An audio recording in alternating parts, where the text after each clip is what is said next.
Continue from the previous lesson or open the file Chapter 3 Facade Bevel Profile 05.max. Go ahead and select the object Light Pole Base if it's not already selected. Remember, we've added several modifiers, but we didn't get the object we were really looking for. Now we need to use the flexibility built into this stack view to navigate the modifier stack and make changes to the various parameters that will give us what we're looking for. Let's begin by editing the extrude modifier. This will allow us to edit the extrude modifier parameters in the modifier stack. Go ahead and click on the extrude modifier.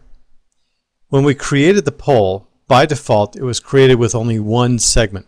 That means that there was only one segment along the entire 40 feet of this pole.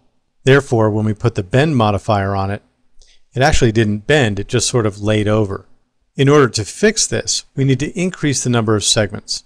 15 to 20 should be enough to give us a reasonably smooth curve. For efficiency's sake, let's keep that value at 15. Highlight the number in the segments type in.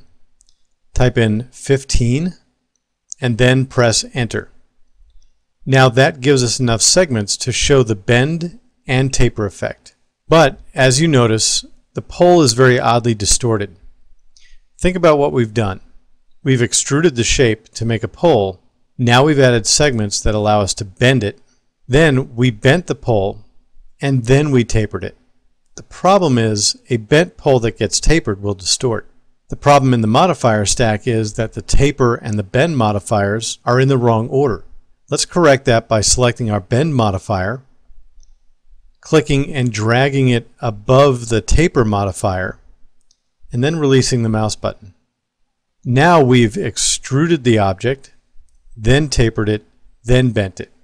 In this order, we not only get a more logical progression of modifiers, we also get something closer to what we want for our final object. The last problem is that the bend isn't quite right. We're going to use a feature called limits. We want to be able to limit the effect of the bend to within a certain distance of the pivot point of the object, which becomes the center of the bend. With the bend modifier selected, in the parameters rollout limits area, click the limit effect checkbox to turn on the bend limit options. Look at what happens to our pole. It just lays down flat. To fix this, in the upper limit field, type in 10 and press the enter key. This tells 3ds Max to only bend up 10 feet. Now this makes an interesting change, but it's still not what we're looking for. I don't think this light bulb would work particularly well on any standard city street. Most objects we've worked with so far have had a sub-object level, and the modifiers are no different.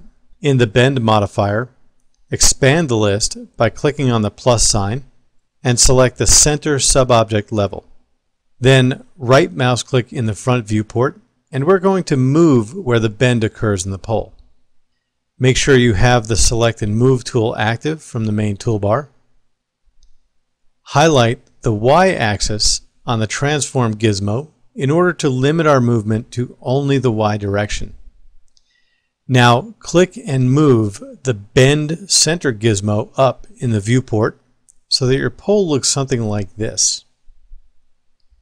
We've changed where the bend starts and how long the bend lasts in order to get our light pole to look the way we want it.